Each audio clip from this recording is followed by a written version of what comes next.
There was a track, they all sitting around up in the, what you call it, the stadium, and they watching you run the race. But this is the picture that he's bringing in mind. Or the Greeks used to have great Olympics thing. He's saying, put yourself, watch now, you on the track. You people are on the track.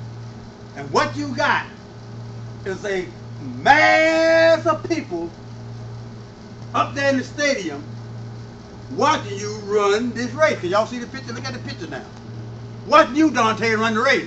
You got all these guys up there watching you, but Dante gonna run this 100-mile thing flat, 100-yard dash. They're watching to see what you gonna do.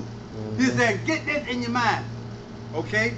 And it's so many, it's like a cloud. There's so many people you can't look over reach up that peak out and say that rebel talker says, no, I'm way up in there somewhere.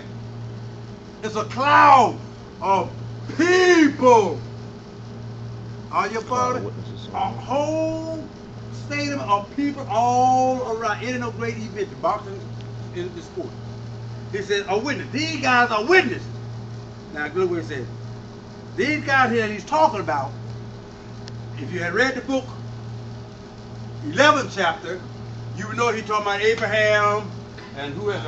Isaac. He got a list of the faithful people who fought through their struggles, and now they done passed on, and they are up in the grandstands here saying, they're trying to get you to get a picture. Rooting you on. Come on, man, run that thing. I did it. Run that. Are you following me? Are you seeing what he's trying to? He wants you to visualize them running it, so that it encourage you that I'm down in the thing now that I can run. And then all of these guys up here, the great cloud is fully.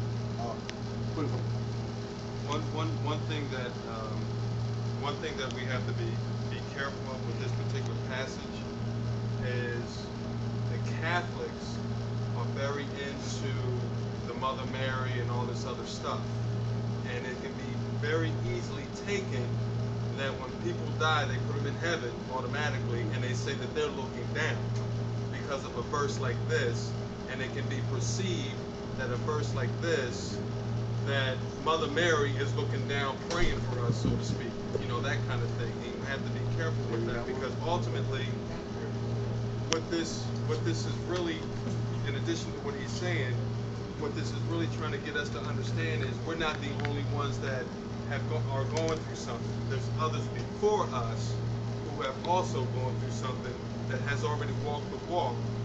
So therefore, look at their history from a spiritual standpoint and figure out how did they get through, and use the principles in their lives to go through some of the things that we need to get through. Okay. Yeah, now y'all understand? You understand the picture I'm trying to get you to see? Now look what he says here. He has a cloud of witnesses. So you got many people that done went through the same thing. You can't look around and say, well, I'm the only one. No. You got a cloud. There's so many people that have been through this and some other thing that you don't, that you can't count them out enough.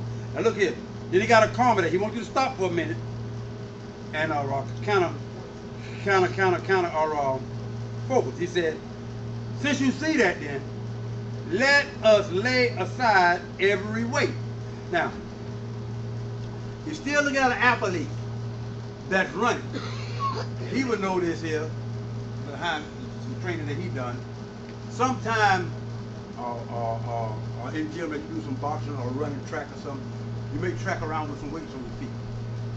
That's training. That's building up, building the muscles. Are you following me? You ain't. But when it comes time to run, you take them off. Are you see what I'm saying?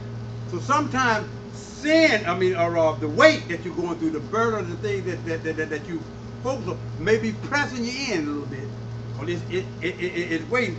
But now you got to do it. Let us lay aside. See, we just sitting there waiting for God to do everything. God is not going to do everything for us. He give us the strength. Look, work without faith is dead.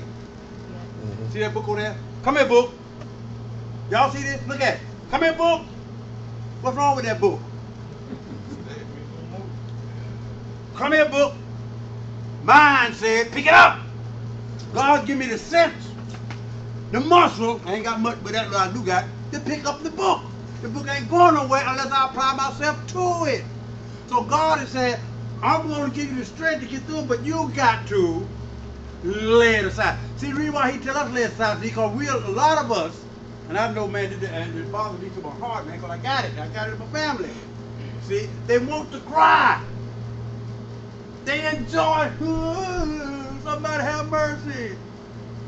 You want, if God would move and take it away, you'd be mad at him. Because you ain't got nothing to cleanse on to get your little mercy grace going. I know that's hard, but we lack that. I know some people, every time somebody gets sick, you know a lady, man, gets sick and she had every disease everybody got. You know what I mean? She just, and you got, I forget what you call them kind of people, but they love being in a mid, huh? Yeah, I mean, okay. But y'all know what I'm talking about. They like to be in the misery. Some people, and they worship their misery. They worship their sorrow. Their sorrow become to be their God. Well, how you doing? Oh, and me. I am going through. And you like that. Really. You know what I mean? You don't really want to be free from it. Because now, if I don't be free from it, I don't get no attention. Ain't nobody pay me no mind, I'm happy. If I'm woe in me, everybody feel sorry for me, they'll make a way for me. To lay aside. So how you lay aside? Don't be focusing on all the problems all the time. Look at how they do it. Them boys laugh at me all the time, but look at it. What the boy name I'm talking about all the time? Mayberry Boys. Mayberry Boys. And look at that sometimes. They get your mind, so to get your mind relieved from just pressing down all the time. Look at some joy sometimes. Look at something that's going good all the time. No, you just got to watch the news all the time, see everybody getting shot and killed. Look at somebody laughing. Don't you know laughing? The lady down there in Raleigh, down there, the bishop of our wife down there, she looked the same every year. So Rose said to her, said, boy, Margaret, said, boy, you know what, you never change. You look. She said, because I laugh all the time. Margaret just as silly as she can be. She laughs all the time. True. Laugh. Now, frown up all the time. But you have to lay aside. So what you got to do, you lay aside the weight, the thing that you know that is burdening you. You got to start thinking. I'm not saying it's easy. I'm not saying you're just going to be able to do it. But you can only have one thought at a time. Start trying to focus on something you know that's in your life that's working. Say, you know, like well, I'm laid off. I ain't got no chick. But guess what? I'm still eating. I still got a roof over my head. You know what I mean? Try to lay aside. Don't just let. I'm laid off. Boy. Come on. Don't put the weight on you. Are y'all following me? Try to think of something to lay that. But you got to do that. God will give you strength. He can give you different thoughts. He can give you different things to focus on to try to get some of that stuff off of you. He said, and the sin which do so easy beset us. Anybody know what you got to wait. Now, what do you think the sin is? Missing the mark. It ain't just talking about somebody out there rolling around out there just drugging and alcohol and shooting all the time. Sin, you're missing the mark. That's so easy beset us. Why? Look at the pews. Wednesday night, Sunday school. Look at it. How you gonna learn it if you miss the mark? Stay in the Word is the only way that's gonna strengthen you. You just think you stay home. It don't work that way. Are y'all following me? Lay aside. In other words, don't be so lazy. Get up and try to meet. Are you following me? Some things that can feed you. Lay aside the sin. Laziness. What else? Come on, name another sin that's so easy to say other than lazy. Ignorance. What? Ignorance. Ignorance. Name some more. Gossip. Gossip. Come on, count them up. Y'all know all of them. All that? Desire. Desire. There's a gang of things that you need to lay aside because you're focusing on that. You're jealousy and all that. You know what I mean? Envy and it said it's so easy to beset us.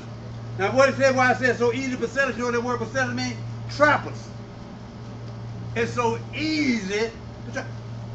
I know what I'm talking about, and I'm not coming down on the ladies, but listen here, I can see it, and y'all know y'all do it. You get on that telephone and gossip good news. If you can hear something about somebody, but child, if you see her Sunday, now you start out, and before you know it, you don't put that woman on the street and everything else. Cause some more stuff don't come up and somebody, are y'all following me? You can get caught up, that trap. All somebody says, you know what, they only got a long fingernail. And boy, from that fingernail, by the time you light up that cigarette on that telephone, ain't no telling what.